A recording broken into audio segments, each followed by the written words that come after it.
मांडायचा असेल तर त्या विषयाचं मुळापासून तुम्हाला शेंड्यापर्यंत संपूर्ण माहित असलं तरच तो विषय योग्य मांडला जाईल, नाही तर तो विषय योग्य अजिबात होऊ शकणार नाही. त्याच्यात काही गोष्टी चुकीच्या होतील तर काही गोष्टी बरोबर होतील. सगळ्याच चुकीच्या होणार नाहीत आणि सगळ्याच बरोबर होणार नाहीत, कारण निसर्गाचा नियम आहे, जगात कुठलीच गोष्ट 100% चूक नाही आणि जगात कुठलीच गोष्ट 100% बरोबर अजिबात नाही. म्हणून तर बुद्धाने आणि बाबासाहेब आंबेडकरांनी मध्यम मार्ग सांगितलेला आहे. कुठलीही गोष्ट टोकाची 100% स्वीकारायची नाही, ती कितीही तुझ्या दृष्टिकोनातून चांगली असू दे, परंतु या सृष्टीमध्ये, या निसर्गामध्ये, पृथ्वीच्या पाठीवरती कुठलीच गोष्ट 100% चांगली नाही आणि कुठलीच गोष्ट 100% वाईट नाही. चांगल्या आणि वाईटांचं मिळून या जगामध्ये बनलेली प्रत्येक गोष्ट आहे. माणूस आणि मानवी जीवन सुद्धा चांगल्या आणि वाईटांचंच बनलेलं आहे.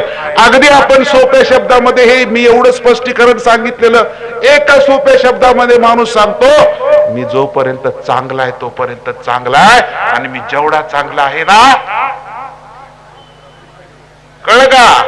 त्यामुळे जगात कुणीच 100% चांगलं नाही आणि जगात कुणीच 100% वाईट सुद्धा नाही, तर चांगल्या आणि वाईटांचं हे मिश्रण आहे. त्यामुळे प्रत्येक गोष्टीतून चांगलं आणि वाईट असतं. परंतु या जगात जगायचं असेल तर त्यामध्ये चांगलं काय आणि वाईट काय हे ज्याला समजलं त्याला फक्त मार्ग मिळू शकतो. चांगल्या आणि वाईटातला फरक नाही कळला तर त्याला मार्ग मिळत नाही. आपण सहज म्हणतो, कशाला त्याला समजावून सांगताय, त्याला धड चांगलंही कळत नाही आणि त्याला धड वाईटही कळत नाही, काय सांगून उपयोग आहे का? म्हणून भारतीय संविधानाची पार्श्वभूमी, भारतीय संविधानाचा इतिहास 2 भागामध्ये आहे. इथं कन्फ्युजन आहे. एकच भाग अधिकृतपणे ग्रंथामध्ये चर्चेला गेलेला आहे, दुसरा भाग चर्चेलाच गेला नाही. भारतीय संविधानाची जडणघडण झाली, भारतीय संविधानाचा इतिहास सुरू होतो. भारतीय संविधानाचा अधिकृतपणे ग्रंथामध्ये गेल्या 50 वर्षात सांगितलेला जो इतिहास आहे, अधिकृतपणे पुस्तकाच्या माध्यमातून, ग्रंथाच्या माध्यमातून जो सांगितलेला आहे, तो 1600 सालापासून सांगितलेला आहे. आणि 50 किंवा 60 वर्षे भारत स्वतंत्र झाल्यानंतर सुद्धा आपण म्हणतो की भारतावरती 150 वर्ष ब्रिटिशांनी राज्य केलं. कुठल्या अर्थाने 150 वर्ष राज्य केलं? पण कुणीतरी एक शब्द सांगितला की तो शब्द पुढे घेऊन जायचं. जसं कानेकरांनी राष्ट्रपती सगळ्यांना पत्र लिहिले, अरे पंतप्रधान हा जो शब्द आहे, पंतप्रधान हा जो शब्द आहे, दुसरा कुठला सांगितला? हिंदुस्तान. जर तुम्ही प्राईम मिनिस्टरचा जर मराठीत अर्थ केला, हिंदीमध्ये अर्थ केला, तर प्रधानमंत्री होतो. पंतप्रधान तर अर्थच होत नाही. पण पंतप्रधान ही उपाधी कुठे आहे? पेशवाईमध्ये आहे. संविधानामध्ये भारत किंवा इंडिया म्हटलं, मग तिसरं कुठून आणलं तुम्ही? पण कोणीतरी उच्चारलं की तेच घेऊन जायचं आणि परत म्हणायचं की आम्ही फार विद्वान, आम्ही फार इंटेलेक्च्युअल. काय घेऊन चाललायस ते कळतंय का तुला? चांगल्यातला आणि वाईटातला फरक बघ, तपासून घे, चिंतन कर. नाहीतर वैचारिकतेमध्ये मिश्रण करण्याचं आणि विष पेरण्याचं या देशातल्या प्रस्थापिताला चांगलं जमतं. तुझ्याच मालात फक्त भेसळ करून टाकून तुझा माल तुलाच लखलाप करून टाकायचा. हीच तर खेळी आपण जोपर्यंत समजणार नाही तोपर्यंत काहीच घडणार नाही. म्हणून भारतीय संविधानाची जडणघडण 2 भागामध्ये सांगितली जाते. एक भाग फक्त पुस्तकामध्ये आहे, दुसरा भाग मात्र सांगितला जात नाही. दुसरा भाग फक्त बाबासाहेब आंबेडकरांच्या भाषणांच्या मधून मिळतो, परंतु अधिकृत त्याला अभ्यासाला केलेलं नाही. पहिला भाग 1600 सालापासून ते 1950 सालापर्यंत आहे. भारतामध्ये 1296 साली अल्लाउद्दीन खिलजीनी स्वारी केली. रामदेव रायाचं राज्य संपलं आणि तेव्हापासून मोगलांची राजवट, मोगलांच्या नंतर ब्रिटिश आले, डच आले, पोर्तुगीज आले, सगळे आले. नंतर डच, पोर्तुगीज किंवा हे जे वेस्टर्न कंट्रीचे युरोप खंडातले लोक आले होते, यांच्या माध्यमातून जो संघर्ष झाला त्याच्यामध्ये ब्रिटिश विजय झाले आणि ब्रिटिशांचा अंमल या देशामध्ये 1600 सालापासून सुरू झाला. त्या ब्रिटिश पार्लमेंटच्या माध्यमातून ब्रिटिशांनी अधिकार कुणाला दिले? ईस्ट इंडिया कंपनीची स्थापना झाली आणि ईस्ट इंडिया कंपनीला ब्रिटिश पार्लमेंटने अधिकृतपणे भारतावरती राज्य करण्याचे अधिकार पूर्णपणे दिलेले आहेत. आणि ते कुठपर्यंत आहेत? हा इतिहास 1600 सालापासून ते 1950 सालापर्यंत भारतीय संविधानाची जडणघडण कशी झाली हे मी तुम्हाला थोडक्यामध्ये सांगतो. ह्याचा हा एक टप्पा आहे. 1600 सालापासून ते 1857 सालापर्यंत या देशावरती जेवढे कायदे कानून कोर्ट सिस्टम जेवढे म्हणून सगळे कायदे झालेले आहेत हे सगळे ईस्ट इंडिया कंपनीने केलेले कायदे आहेत. 1857 सालापासून ते 1885 सालापर्यंतचा दुसरा टप्पा आहे. म्हणजे 1858 सालापासून ब्रिटिश पार्लमेंटच्या माध्यमातून राज्य झालं ते येथील इंडियन नॅशनल काँग्रेसच्या स्थापनेपर्यंतचा. 1885 सालापासून ते 1909 पर्यंत हा एक टप्पा आहे की फक्त आम्हाला स्वातंत्र्य नको पण राजकीय सुधारणा मागण्याचा एक टप्पा आहे. आणि 1909 सालापासून मात्र अधिकृतपणे ब्रिटिश पार्लमेंटच्या माध्यमातून इंडियन नॅशनल काँग्रेसच्या मागणीवरून कायद्याला सुरुवात झाली असेल. मोर्लेमेंटो सुधारणा असतील, चेम्सफोर्ड सुधारणा असतील, सायमन कमिशन असेल, 3 गोलमेज परिषदा असतील, त्रिमंत्री योजना असेल, या सगळा जो आहे तो भारतीय संविधानाच्या जडणघडणीचा आहे. अगदी थोडक्यात, कारण हेच तुम्हाला समजण्यासाठी, परंतु जरी क्लिष्ट असला तरी वेळोवेळी वारंवार चर्चा केला की तुमच्या लक्षात येईल.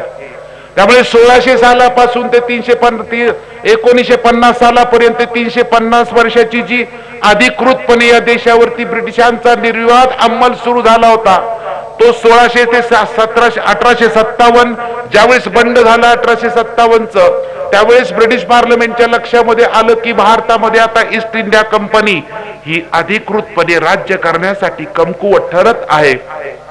म्हणून व्हिक्टोरिया राणीने जाहीरनामा काढला आणि ईस्ट इंडिया कंपनीची संपूर्ण सत्ता काढून घेतली आणि ब्रिटिश पार्लमेंटने आपल्या हातामध्ये घेतली. आणि मग ब्रिटिश पार्लमेंटच्या माध्यमातून अधिकारी वर्ग भारतामध्ये पाठवले, गव्हर्नरच्या माध्यमातून, व्हाईसरायच्या माध्यमातून अधिकारी वर्ग भारतामध्ये पाठवला. आणि मग त्यानंतर 1858 ते 1947 सालापर्यंत ब्रिटिश पार्लमेंटमध्ये भारतातलं संपूर्ण निर्णय घेतले जायचे, तिथून अधिकारी पाठवले जायचे आणि त्या माध्यमातून आपल्यावरती राज्य ब्रिटिश पार्लमेंटच्या माध्यमातून घडलेलं आहे.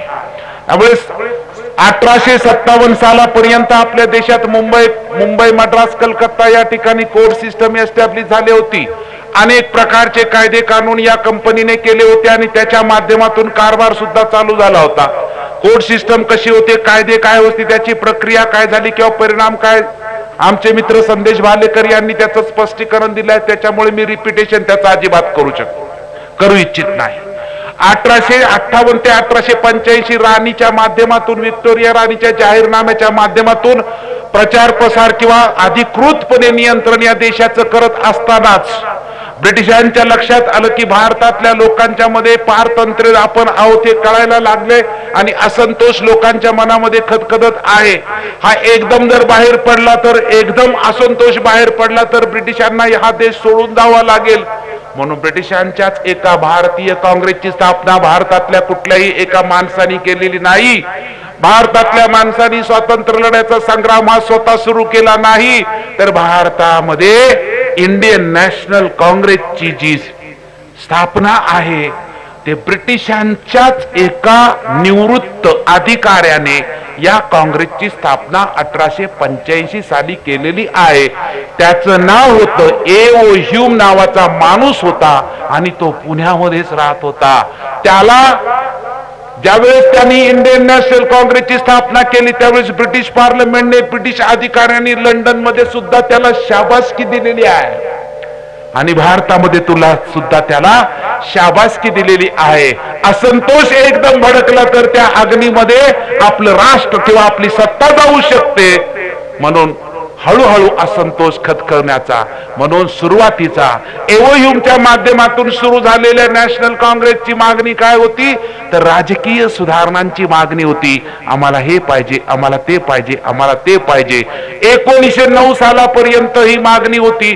परंतु ना त्यानंतर मग टिळकांच्या माध्यमातून असेल किंवा स्वातंत्र्य संग्रामात आलेल्या लोकांच्या माध्यमातून असेल किंवा मग भगतसिंग असतील यांच्या माध्यमातून स्वातंत्र्याच्या मागणीला सुरुवात झाली की मग ब्रिटिशांनी सुद्धा आपला पवित्रा बदलला. एक एक कायदा पास करायचा, एक एक, ज्याला तुम्ही मोर्ले मिंटो सुधारणा म्हणता, मॉन्टेग्यू चेम्सफोर्ड सुधारणा म्हणता, एक 1909 साली घडली. 1909 साली घडल्यानंतर एक कायदा साधा केला. तो ब्रिटिशांनी अशा पद्धतीने केला की ब्रिटिशांनी स्वातंत्र्य देत नाही असं कधीच म्हटलेलं नाही आणि दिलं सुद्धा नाही. ही जी खेळी खेळायचं जे होतं ते ह्या सगळ्या त्याला सुधारणा बनायच्या. ब्रिटिश पार्लमेंटमध्ये सुधारणा करायच्या, कायदा बनवायचा, तो नॅशनल काँग्रेसच्या समोर स्वातंत्र्याच्या युद्धवाल्यांच्या समोर ठेवायचा. त्याच्यावरती हे लोक आंदोलन करायचे की आम्हाला हे पसंत नाही, ते पसंत नाही, मग हे पसंत नाही, पुन्हा दुसरा करायचा. मग 1909 साली साऊथ ब्युरो कमिटी समोर डॉक्टर बाबासाहेब आंबेडकरांच्या 1919 साली ठेवलेला मोर्ले मिंटो सुधारणा झाल्या, ह्या आम्हाला पसंत नाही म्हटलं की मॉन्टेग्यू चेम्सफोर्ड सुधारणा 1919 साली आल्या. 1919 साली आलेल्या मॉन्टेग्यू चेम्सफोर्ड सुधारणा आम्हाला मान्य नाही म्हटलं की पुन्हा 1928 साली सायमन कमिशन आलं. सायमन कमिशन आम्हाला गो बॅक सायमन म्हटलं की हे आम्हाला मान्य नाही म्हटलं की मग त्याच्यावरती उपाय म्हणून काय करायचं की तुम्हाला 1909 साली दिलेला कायदा पसंत नाही, 1919 साली दिलेला कायदा पसंत नाही, सायमन कमिशनच्या माध्यमातून दिलेला अहवाल पसंत नाही, मग आपण याच्यावरती एकंदरीत चर्चा करू आणि भारताचं संविधान बनवू म्हणून 1930, 1931 आणि 1932 अशा 3 राऊंड टेबल कॉन्फरन्स लंडन मध्ये झाल्या. या राऊंड टेबल कॉन्फरन्स कशाला होता की ब्रिटिशांनी जाहीर केलं होतं की ज्या दिवशी भारत हा प्रचंड लोकसंख्येचा देश आहे, विविध जाती धर्म पंथाचा देश आहे, तुम्हाला स्वातंत्र्य दिल्यानंतर तुम्ही हे राज्य कसं चालवणार आणि ते राज्य चालवण्यासाठी एक घटना असणं आवश्यक आहे. ज्या दिवशी ती घटना बनेल त्या दिवशी आम्ही तुम्हाला स्वातंत्र्य देतो. घटना बनवण्याचा प्रयत्न ब्रिटिश आणि भारत मिळून करत होते, परंतु ब्रिटिश मात्र काय घटना बनू देत नव्हते. त्याच्यामुळे जोपर्यंत घटना मिळत नाही तोपर्यंत स्वातंत्र्य तुम्हाला कधीच मिळत नाही, हा खेळ चाललेला होता. 30-31-32 राऊंड टेबल कॉन्फरन्स झाल्या. तिथेही 1930च्या पहिल्या गोलमेज परिषदेतला गांधीजी आणि काँग्रेसचा नकार होता. मग गांधी आणि काँग्रेस 1930च्या पहिल्या गोलमेज परिषदेला गेले नाहीत म्हणून ब्रिटिशांनी परत गांधी आणि काँग्रेसला वळवण्याचे प्रयत्न केलं आणि गांधी आयर्विन करार झाला. गांधी आयर्विन करार झाल्यानंतर मग 1902 गोलमेज परिषदेला मात्र गांधीजी गेले. या दुसऱ्या गोलमेज परिषद गांधीजी गेल्यानंतर गांधीजी स्वातंत्र्याचा संघर्ष करत होते. गांधीजीला भारतात स्वातंत्र्य पाहिजे होतं, परंतु दुसऱ्या गोलमेज परिषदेमध्ये गेल्यानंतर स्वातंत्र्याचा प्रश्न चर्चेचा बाजूलाच राहिला. आणि चर्चेचा प्रश्न कुठला आला तर दुसऱ्या गोलमेज परिषदेला, पहिल्या गोलमेज परिषदेला, तिसऱ्या गोलमेज परिषदेला एन शिवराज आणि डॉक्टर B.R. आंबेडकर हजर आहेत. बाबासाहेब गोलमेज परिषदेमध्ये हजर जे होते ते अस्पृश्यांचे नेते म्हणून, अस्पृश्यांचं प्रतिनिधित्व देण्यासाठी बाबासाहेब हजर होते. जसं बाबासाहेब आंबेडकरांना अस्पृश्यांचं प्रतिनिधित्व करताना पाहिलं गोलमेज परिषदेमध्ये डॉक्टर B.R. आंबेडकर आहे, गांधींनी बाकीचं सगळं सोडलं आणि म्हटले की हे अस्पृश्यांचे प्रतिनिधी खरे नाहीत, मीच अस्पृश्यांचा प्रतिनिधी खरा आहे.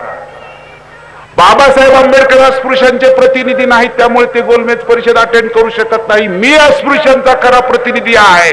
दोघांच्या मध्ये या मुद्द्यावरून संघर्ष.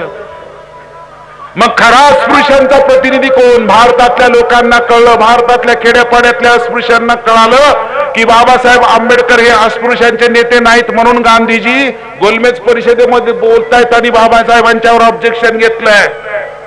बाबासाहेबांनी काहीच उत्तर दिलं नाही. हा ऐतिहासिक प्रसंग संविधान बनण्याच्या प्रक्रियेबद्दला आहे. बाबासाहेबांनी काहीच उत्तर दिलं नाही. बाबासाहेब गप्प बसले. उत्तर दिलं भारतातल्या अस्पृश्य लोकांनी, बाबासाहेबांचं खंबीरपणे नेतृत्व मानणाऱ्या संपूर्ण भारतातल्या अस्पृश्य लोकांनी उत्तर दिलं. भारतातल्या कुठल्याही खेड्यापाड्यात तालुक्यामध्ये असं झालं नाही. ती ऐतिहासिक गोष्ट घडली. भारतातून बाबासाहेब आंबेडकरांना लंडन मध्ये तारा गेल्या आणि त्या एवढ्या तारा गेल्या की हिमालयाच्या पायथ्याला असणारा अल्मोडो जिल्हा आणि त्याच्यातली खेडीपाडी उत्तर प्रदेश बिहार मध्ये लोकांनी स्वतःच्या घरातलं पीठ आणलं आणि विकलं आणि पीठ विकून पैसे जमवलं. भारताच्या खेड्यापाड्यातल्या संपूर्ण भारतातल्या अस्पृश्य लोकांनी बाबासाहेब आंबेडकर हेच आमचे प्रतिनिधित्व आहेत म्हणून गोलमेज परिषदेमध्ये तारा पाठवल्या. तारांचा ढीग आला गोलमेज परिषदेसमोर. गांधींच्याही तारा आल्या की हो. हे अस्पृश्यांचे खरे पुढारी आधीच आहेत म्हणून गांधींच्याही तारा आल्या. पण गांधींच्या तारा मोजल्या आणि बाबासाहेबांच्या तारा मोजल्या. गांधींना आलेल्या तारा फक्त पुणे आणि मुंबईमध्ये पैसे असणाऱ्या भांडवलदाराच्या एरियातूनच आल्या होत्या आणि अख्ख्या भारतातल्या खेड्यापाड्यातून बाबासाहेब हेच आमचे खरे प्रतिनिधी आहेत हे आलं होतं. त्या ताराच्या ढिगानी ठरवलं, निर्णय दिला, ब्रिटिशांनी तो मान्य केला की खरेच अस्पृश्यांचे पुढारी प्रतिनिधित्व हे डॉक्टर बी.आर. आंबेडकर आहेत. एवढ्या खंबीरपणे माझ्या बापाच्या मागे माझा खरा बाप म्हणजे अगोदरची पिढी उभी राहिली होती. बाबासाहेबांच्या विचारावरती ठाम आज आपण असून त्याचं फॉलो करतोय का हेही त्याच्यामधून उदाहरण घेणं अतिशय आवश्यक आहे. त्यामुळे दुसऱ्या गोलमेज परिषदेमध्ये डॉक्टर बी.आर. आंबेडकर तिथून गांधीला राग आला आणि परत आले. मग दुसऱ्या गोलमेज परिषद बॅरिस्टर जीना महात्मा गांधी यांच्यामध्ये मत होत नाही, काँग्रेसमध्ये मत होत नाही. कम्युनल अवॉर्ड जाहीर केलं. कम्युनल अवॉर्ड जातीय निवाडा त्याला म्हणतात. बाबासाहेब आंबेडकरांनी 1930-31च्या दोन गोलमेज परिषदेमध्ये ब्रिटिशांना पटवून दिलं होतं की या देशामध्ये जे हिंदू लोक म्हणतात की जे गांधीजी म्हणतात की अस्पृश्य हा हिंदूंचाच एक घटक आहे परंतु कुठल्याही अर्थाने आम्ही हिंदूंचा घटक नाही तर आम्ही स्वतंत्र आहोत आणि आम्हाला स्वतंत्र आमचे अधिकार मिळाले पाहिजेत. बाबासाहेब आंबेडकरांनी 1919 सालापासून 1932 सालापर्यंत या देशामध्ये ब्रिटिशांच्या राजवटीला समजावून सांगण्याचा प्रयत्न केला होता की आम्ही कुठल्याही अर्थाने हिंदूचे घटक नाही, अस्पृश्य स्वतंत्र आहेत आणि अस्पृश्यांना स्वतंत्र मतदानाचा हक्क आणि संपूर्ण राजकीय हक्क आम्हाला मिळाले पाहिजेत.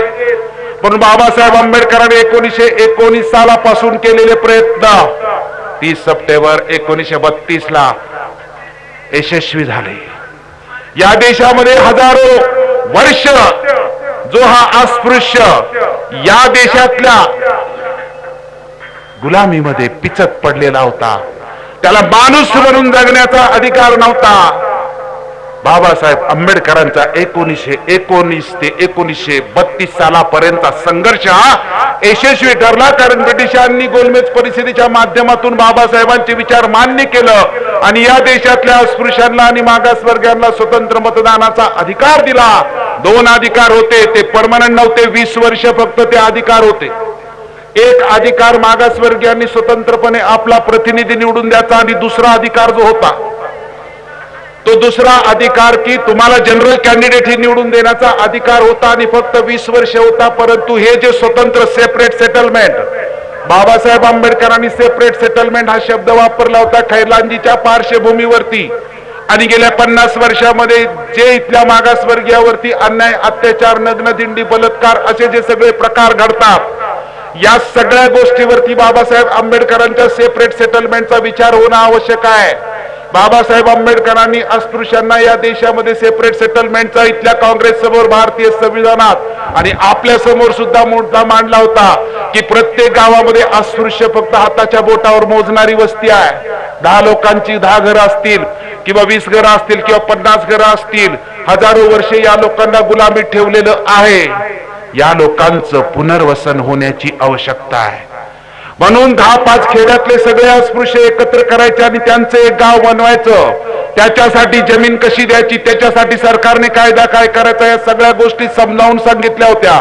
आणि हे जोपर्यंत बाबासाहेबांनी 2 पर्याय सांगितले की या देशातल्या मागासवर्गीय आणि आंबेडकर अनुयायांच्यावरती जे अन्याय, अत्याचार होतात याला जर रोखायचं असेल तर पुनर्वसन होण्याची अतिशय आवश्यकता आहे. 2 पर्यायापैकी पुनर्वसन म्हणजे स्वतंत्र गावं निर्माण झाली पाहिजेत किंवा सगळ्या मागासवर्गीयांनी अन्याय अत्याचार या समाजाने शहराकडे येऊन कळपाने राहिलं पाहिजे. हे दोन मुद्दे बाबासाहेबांनी सांगितले. या दोन मुद्द्याची अंमलबजावणी जोपर्यंत होणार नाही तोपर्यंत कोणपते बाबासाहेब आंबेडकरांनी भाषण केलं. त्या भाषणामध्ये सांगतात की कायमस्वरूपी अन्याय अत्याचार हे होतच राहणार आहेत. त्यामुळे या मुद्द्याचा आजही चिंतन करण्याची आवश्यकता आहे. कारण हे यशस्वी आपल्याशिवाय दुसरं कोणीही करू शकत नाही. हा जातीय निवाडा डॉक्टर बाबासाहेब आंबेडकरांना ब्रिटिशांच्या माध्यमातून 1932 साली मिळाला आणि बाबासाहेब आंबेडकरांचे प्रयत्न यशस्वी झाले. परंतु गांधींनी मात्र याच्या विरोधात कंबर कसली होती की जो अस्पृश्यांना अधिकार मिळालेले आहेत त्या अस्पृश्यांचे स्वतंत्र अधिकार आम्ही मान्य करणार नाही. कारण हे आमच्या हिंदू धर्माचे जे घटक आहेत, हे हिंदूचे जे घटक आहेत आणि मी कदापिही यांना वेगळं होऊ देणार नाही अशी गांधींनी हट्ट केला. आणि हट्ट केल्यानंतर गांधींनी प्राणांतिक उपोषण सुरू केलं. गांधी सारखा महान माणूस परंतु अस्पृश्यांना मिळालेल्या स्वतंत्र राजकीय हक्काचं आणि स्वतंत्र वसाहतीच्या या दोन्ही मुद्द्यावरती आम्ही स्वतंत्र होऊ देणार नाही कारण ते आमच्यातलाच एक घटक आहे. या मुद्द्यावरती गांधींनी प्राणांतिक उपोषण केलं. बाबासाहेब आंबेडकरांच्या समोर पेच निर्माण झाला. बाबासाहेब आंबेडकरांचा पुणे करार व्यवस्थित समजावून घेतला पाहिजे. गैरसमजाचे विचार मात्र त्याच्यातून पसरले नाही पाहिजेत. कारण प्रत्येक काळातल्या परिस्थितीचा विचार करणं आवश्यक आहे. म्हणून त्या पुणे कराराची चर्चा कशी करायची याच्यावरती सुद्धा चिंतन करणं आवश्यक आहे. कारण पुणे करारातला एक हिस्सा बाबासाहेब आंबेडकरांचा सुद्धा आहे. सही बाबासाहेब आंबेडकरांनी केली. ती कुठल्या परिस्थितीमध्ये केली? कारण संपूर्ण भारतामध्ये गांधीजींच्या बद्दलची परिस्थिती आणि जर आपण इथं आता कॉम्प्रोमाइज केलं नाही तर माझ्या समाजाची काय परिस्थिती होईल या परिस्थितीचं सुद्धा चिंतन करणं अतिशय आवश्यक आहे. म्हणून गांधींच्या प्राणांतिक उपोषणामध्ये गांधींचं प्राण वाचवण्यासाठी बाबासाहेब आंबेडकरांना पुणे करार करावा लागला आणि मिळालेल्या सवलतीवरती पाणी फेरावं लागलं. याचा अर्थ बाबासाहेब आंबेडकरांना पुणे करार मान्य होता असा होतच नाही. 1944 का 1956 पर्यंत बाबासाहेब आंबेडकरांनी पुणे करार जो केलेला आहे तो मला मान्य नाही. परंतु त्या कालखंडातल्या परिस्थितीने जे संकट उभं केलं त्या संकटावरतीच फक्त मात केल्याशिवाय मात्र माझ्या समोर दुसरा पर्याय नव्हता. याच्यावरती आपल्याला सुद्धा चिंतन करणं आवश्यक आहे. कारण काही ठिकाणी चर्चा होतात तो मेसेज कसा जातोय हेही आपण लक्षात घेतलं पाहिजे. 32चा पुणे करार झाल्यानंतर पुन्हा नव्याने बाबासाहेब आंबेडकरांना संघर्ष करावा लागतोय. परंतु संविधानाच्या जडणघडणीमध्ये फक्त जातीय निवाडा एवढंच सांगितलं जातं. बाकीचं डिटेल मात्र बाबासाहेबांचं आणि गांधींचं सांगितलं जात नाही. यानंतर मग तिन्ही राऊंड टेबल कॉन्फरन्स यशस्वी झाल्या नाहीत. त्याच्यामुळे इथेही भारतीय संविधान बनण्याची प्रक्रिया खंडित होते. मग पुन्हा काय केलं? पुन्हा या देशातल्या सगळ्या राजकीय पक्षांना सत्तेत घालण्यासाठी 1935 ला एक कायदा मोठा केला. 1935 ला कायदा केला आणि त्या 35च्या कायद्याच्या माध्यमातून भारतातल्या राजकीय पक्षांना इलेक्शन लढवण्याचा अधिकार दिला आणि भारतासाठी एक व्यवस्था बनवली. 1937 साली इलेक्शन होऊन काँग्रेसची मेजॉरिटी आली आणि काँग्रेसच्या हातात 1937 साली प्रांतिक विधिमंडळामध्ये काँग्रेस मेजॉरिटीने आलं. 37 ते 1939 असे 2 वर्ष ब्रिटिशांच्या कालखंडामध्ये काँग्रेसची सत्ता होती. इथं 39 साली दुसरं महायुद्ध सुरू झालं आणि दुसरं महायुद्धामध्ये भारत सुद्धा सहभागी होतोय असं भारतीयांना न विचारताच या ठिकाणी डिक्लेअर करून टाकलं. या मुद्द्यावरती काँग्रेसने नाराजी दाखवली आणि संपूर्ण सत्तेचा राजीनामा दिला, मंत्रिमंडळाचा राजीनामा दिला आणि पुन्हा स्वतंत्र झाले. ब्रिटिशांशी मतभेद झाले. या संघर्ष एवढा वाढला की 1942 ला चले जावचं आंदोलन मोठ्या प्रमाणामध्ये पुकारावं लागलं.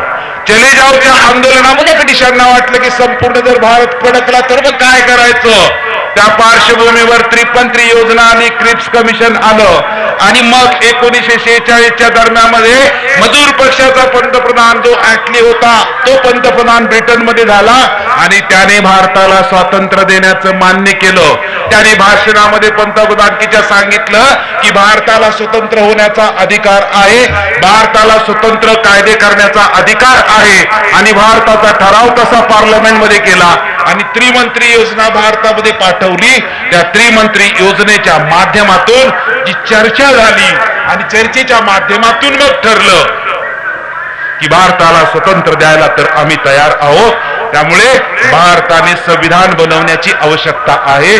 ब्रिटिशांच्या माध्यमातून पुन्हा भारतीय संविधान कसं बनवायचं ही प्रक्रिया ही कुणी बनवायचं याच्यावरती चर्चा झाली आणि त्याच्यातून ठरलं की प्रांतिक कायदे मंडळातून किंवा प्रांतातून इलेक्ट झालेल्या सभासदांची मिळून एक संविधान सभा बनवायची आणि या संविधान सभेच्या माध्यमातून चर्चा करून मग भारताचं संविधान करायचं. ब्रिटिशांनी काँग्रेसनी मिळून भारताचं संविधान बनवण्याची इलेक्शन प्रक्रिया काय असली पाहिजे, प्रांतिक मंडळामध्ये कशा पद्धतीने इलेक्शन घ्यायचं आणि त्याची संविधान सभा बनवायची हे दोघांनी मान्य केलं आणि या ऐतिहासिक संविधान सभेचं इलेक्शन झालं. एकूण 292 प्रतिनिधी भारतीय संविधान सभेमध्ये निवडून आले होते.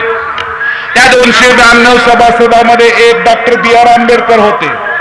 बाबासाहेब आंबेडकर भारतीय संविधान सभेमध्ये निवडून जाण्यासाठी प्रथम मुंबईतून इलेक्शनला उभे राहिले होते, परंतु मुंबईमधून ते हारले होते.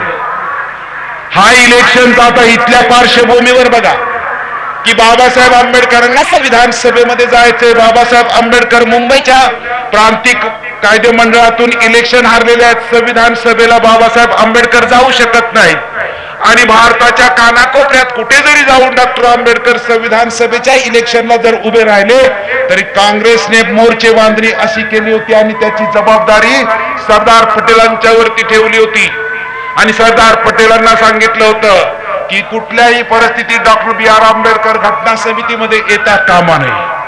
संपूर्ण भारतामध्ये इलेक्शनची प्रक्रिया सुरू झाली. या इलेक्शनच्या प्रक्रियेचा आढावा घेण्यासाठी काँग्रेसची मंडळी जमली आणि तिथे चर्चा झाली. त्यावेळेस पटेलांना सांगितलं की डॉक्टर B.R. आंबेडकरांच्या संदर्भामध्ये तुमच्यावरती जी जबाबदारी भारतामध्ये दिलेली आहे त्याचा काय झालं. त्या चर्चेला उत्तर देताना सरदार पटेलांचं वाक्य आहे, बाबासाहेब आंबेडकरांनी ते सुद्धा त्यांच्या पुस्तकामध्ये काय सरदार पटेलांचं वाक्य आहे. सरदार सगळ्या काँग्रेसच्या पुढाऱ्याला सांगतात बाबासाहेब आंबेडकरांचा बंदोबस्त संविधान सभेत न येण्यासाठी केलेला आहे. त्याची उपमा काय देतात ते बघा. We have closed the doors and windows of Constituent Assembly. We have closed the doors and windows of Constituent Assembly. Let us see how Dr. Ambedkar will enter in. आम्ही भारतीय संविधान सभेच्या दरवाजा काय खिडक्या सुद्धा बंद केलेल्या आहेत. त्याच्यातून हवा काय चिलटच येणार नाही. तर डॉक्टर B.R. आंबेडकर कसे संविधान सभेमध्ये येतात ते पाहूया. या संपूर्ण पार्श्वभूमीमध्ये बाबासाहेब आंबेडकरांना वाटलं की आता आपलं संविधान सभेवरती जाणं काही शक्य नाही. इलेक्शन मुंबईमधून जे हारले, काँग्रेसने एवढं मोठं प्रचंड बाबासाहेब आंबेडकरांच्या विरोधात फिल्डिंग लावलेली आहे. ऍट एनी कॉस्ट हा माणूस जाताच कामा नाही संविधान सभेमध्ये. बाबासाहेब निराश झाले. बाबासाहेब आंबेडकरांच्या डोळ्यामध्ये अश्रू आहे. बाबासाहेब आंबेडकरांना या देशातल्या अस्पृश्य हजारो वर्ष गुलामीत होता त्याला गुलामीतून बाहेर काढण्याची ही अतिशय चांगली संधी आहे. परंतु ही संधी मात्र कुणीही मिळू देत नाही, कारण गांधीजींचं म्हणणं होतं की मीच सगळ्यांचा पुढारी आहे. बाबासाहेब आंबेडकरांना कुठल्याही प्रकारचं क्रेडिट जाता कामा नये. प्रसंग फार बाका होता. बाबासाहेब आंबेडकर अतिशय दुःखी होते. निराश आणि खिन्न मनस्थितीमध्ये डॉक्टर बाबासाहेब आंबेडकर बसले होते. एवढ्यात बाबासाहेब आंबेडकरांना एक तार आली. एवढ्यात बाबासाहेब आंबेडकरांना एक तार येते आणि त्या तारमध्ये लिहिलेलं असतं की बाबासाहेब तुम्ही मुंबई प्रांतिक विधिमंडळातून संविधान सभेमध्ये निवडण्यासाठी उभे राहिला होता, परंतु निवडून आला नाही. आम्हाला असं वाटतं की संविधान सभेमध्ये कुठल्याही प्रकारे तुम्ही जाणं आवश्यक आहे. त्याच्याशिवाय या देशातल्या अस्पृश्यांच्या हक्क बाधित राहणार नाही. तुम्ही कुठल्याही परिस्थितीत संविधान सभेमध्ये जाणं आवश्यक आहे. आम्ही तुम्हाला संविधान सभेमध्ये पाठवायला तयार आहोत. तुम्ही फक्त होकार द्या. बाबासाहेबांना संविधान सभेमध्ये जाण्याची पार्श्वभूमी बाबासाहेबांची बघितली आणि दुसऱ्या बाजूला बाबासाहेबांना तार येते. त्यावेळेस बाबासाहेब आंबेडकरांना मनस्वी किती आनंद झाला असेल. बाबासाहेब आंबेडकरांनी ताबडतोब होकार दिला. ती तार होती पश्चिम बंगाल मधून बॅरिस्टर जोगेंद्रनाथ मंडलांची. या महाप्राण बॅरिस्टर जोगेंद्रनाथ मंडलांनी विचार केला की डॉक्टर बी आर आंबेडकर हे सुद्धा बॅरिस्टर होते, पण बाबासाहेब आंबेडकरांचे खास शिष्य होते. ते म्हटले की बाबासाहेब आंबेडकर एनी कॉस्ट जायत पाहिजे. पश्चिम बंगालमध्ये जी नमोशूद्र नावाची जी जात आहे, या जातीच्या लोकांनी संकल्प केला की कुठल्याही परिस्थितीमध्ये डॉक्टर बाबासाहेब आंबेडकर संविधान सभेमध्ये जाणं आवश्यक आहे. फक्त बाबासाहेब आंबेडकरांनी होकार द्यावा, आम्ही त्यांना पाठवतो. बाबासाहेब आंबेडकरांनी होकार दिला. बाबासाहेब आंबेडकरांनी पश्चिम बंगालमधून इलेक्शनचा लेटर दिलं, भरलं, सगळं प्रक्रिया पार झाली शरदचंद्र बोस विरोधामध्ये काँग्रेसचे.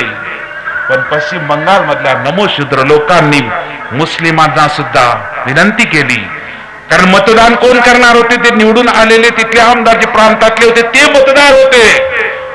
नमोशूद्रच्या जातीने त्या लोकांनी विनंती सगळ्यांना केली. जो विनंती ऐकणार नव्हता त्याला सुद्धा त्यांच्याच भाषेत सांगितलं की बी आर आंबेडकर आमचे बाबासाहेब निवडून आले तर काय होईल ते बघा. मग संपूर्ण त्या कालखंडामध्ये असेंब्लीच्या बाहेर संपूर्ण लोक उभी होती आणि बॅरिस्टर जोगेंद्रनाथ मंडलाच्या नेतृत्वाखाली नमोशूद्र गावाच्या लोकांनी, प्राध्यापक जावेद पाशांनी म्हणजे मुसलमानांच्या संदर्भामध्ये म्हटलं, परंतु जर आपण संविधान सभेचा संपूर्णपणे अभ्यास केला तर प्रत्येक वेळी ज्यावेळेस गोलमेज परिषदेमध्ये बाबासाहेब आंबेडकरांना अस्पृश्याचे प्रतिनिधी नाहीत असं म्हटलं होतं, त्यावेळेस गांधींनी